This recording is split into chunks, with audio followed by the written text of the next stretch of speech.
C'est l'heure du buzz média. Karim Yayaoui nous a rejoint pour sa chronique quotidienne. Alors Karim, vous nous parlez de la rumeur de l'été qui est bien difficile à chasser. C'est quoi cette rumeur? Cette rumeur veut que la police, depuis le 1er juillet, bien que la police peut tirer à balles réelles sur les manifestants. En France? En France, exactement.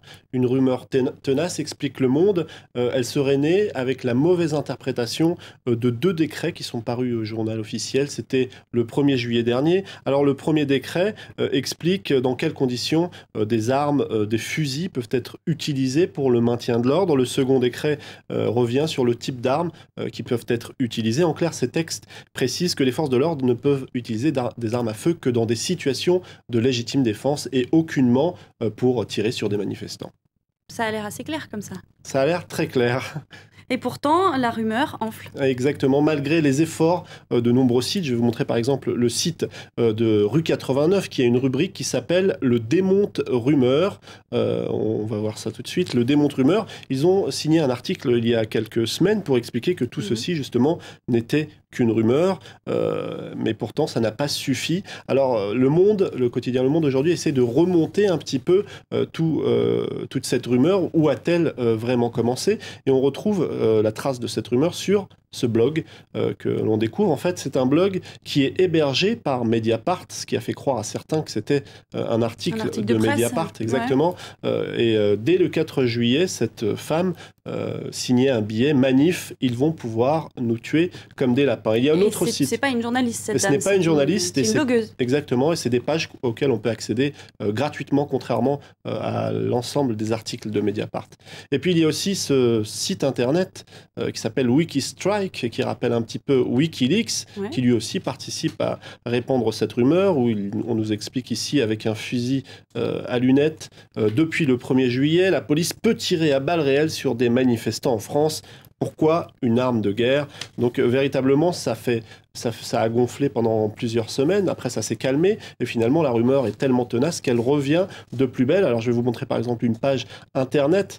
Ça apparaît sans cesse dès qu'on tape le mot police. Et il y a énormément de blogs qui reprennent cette information de façon totalement imprudente. En tout cas, c'est très difficile de démonter une rumeur comme celle-ci. Depuis quelques jours, on trouve cette information sur des sites comme Agoravox, qui est un média citoyen. Ça a été posté par un internaute. On le trouve aussi sur des sites d'extrême droite ou des sites qui évoquent toutes sortes de complots, des sites d'extrême droite. La rumeur n'a pas de couleur politique parce que aussi c'est difficile de la chasser parce qu'il y a toujours peut-être cette petite voix qui vous dit « et si ce n'était pas une rumeur ?»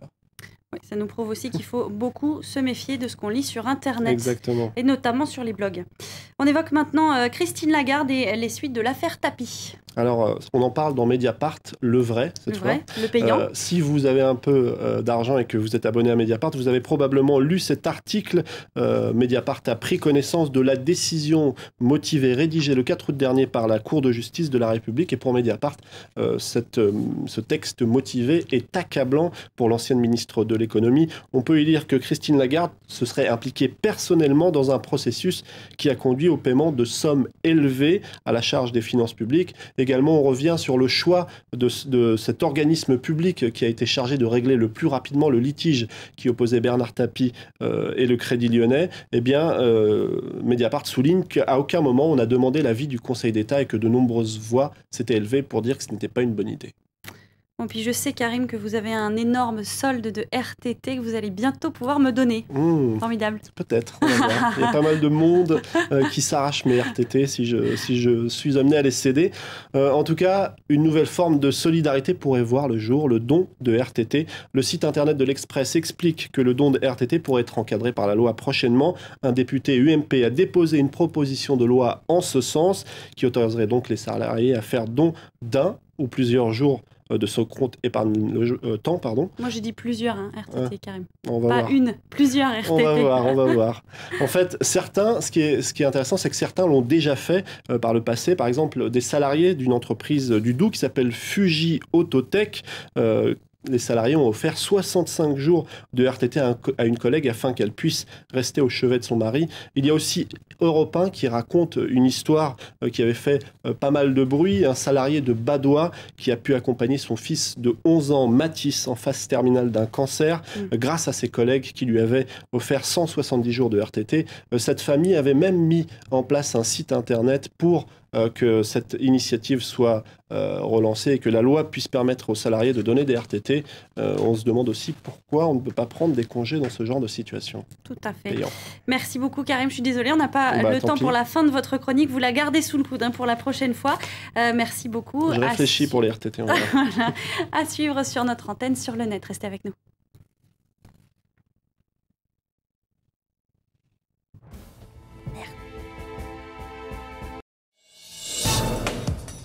Rejoignez-nous dans votre magazine de l'environnement. Cette semaine, nous sommes dans les Alpes. De plus en plus de géologues en sont convaincus. Depuis 200 ans, nous sommes entrés dans l'Anthropocène.